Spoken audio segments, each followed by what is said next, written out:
Portland, Maine, population 65,000, has been known as one of the foodiest small towns in America. From up here at the top of this 200-year-old signaling station, it's easy to see why food is such a big deal in this small town. Over there are the farms and forests where some of the best produce of New England comes from. Over there, Casco Bay and the Atlantic Ocean, one of the world's greatest fisheries. To taste the best of both, I'm going right down there on Commercial Street. It's literally where this land meets that ocean, and the food is fantastic. And I'm pretty sure there's a lobster down there with my name on it. Come on, let's eat the street.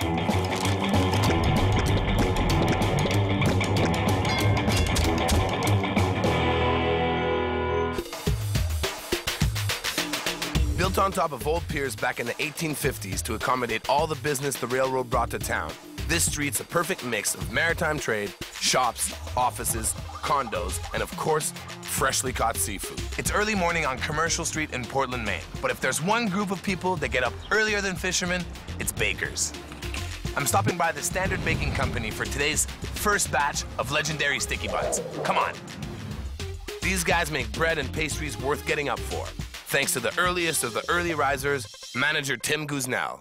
Standard Baking Company right here on Commercial. What are we making today? We're making sticky buns. First step, what do we need to do? We've got to form a butter patty. Butter patty, first thing in the morning.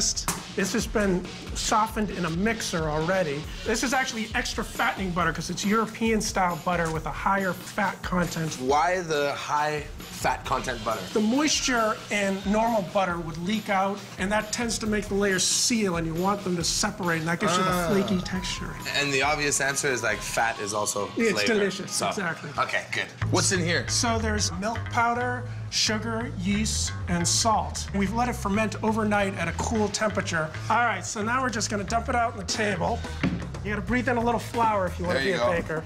That's right. So I want this 50% bigger than the butter patty. When I put the butter patty on there, we're gonna fold it to create layers of butter and dough. 2 folds now, and then we're gonna do 2 folds later. So you wanna be gentle and sort of get your hand under there. When you're handling dough, it tends to tear the dough, and you want to, what we call in the business, respect the gluten. That's what's the structure of the bread, is the gluten. Respect the gluten. Respect the gluten. All right, so once we got the butter in there, we want to turn it. Oh, man. You want to be gentle because you want to avoid squishing the butter out of the dough. So our layer of butter is still right in the center of this. Yeah, well, there's 2 layers right now. 2 layers right now. Just sort of flip it over and try to get over there. Not too bad.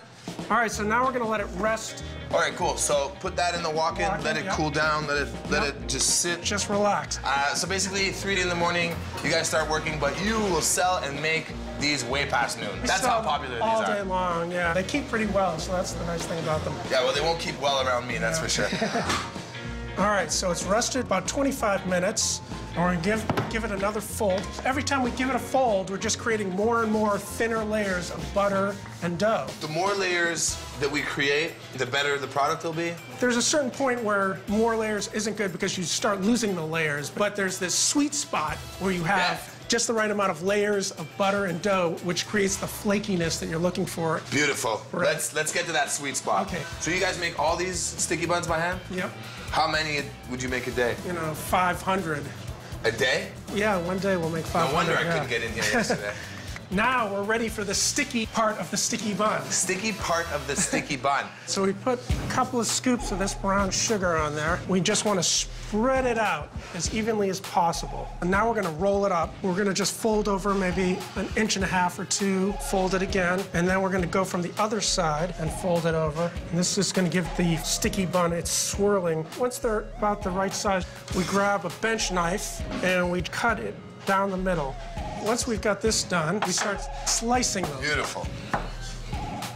All right, so we're gonna prep our pans. They're just regular muffin tins with a little food release sprayed on them. We'll just take a little walnuts, cover the bottom of the pan. So you put the buns in the pan. Yeah, you want to put some?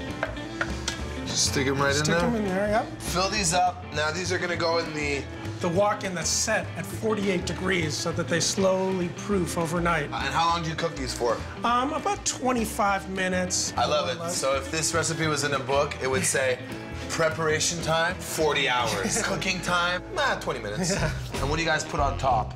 We don't put anything on top. The sugars just sort of caramelize and leach out of it, and that sort of creates that glaze. Yes, exactly.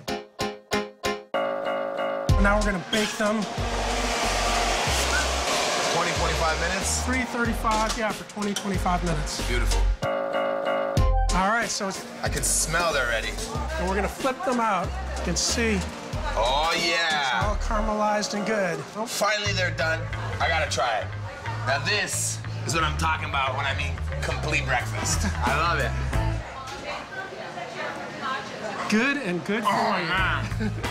The only cinnamon that we put was in that sugar? Yep. That's phenomenal. Definitely worth the wait, man. Thank you so much. You're welcome. Showing me the secrets to the world-famous sticky bun. I won't even shake your hand, I'm so sticky. Cheers. Cheers.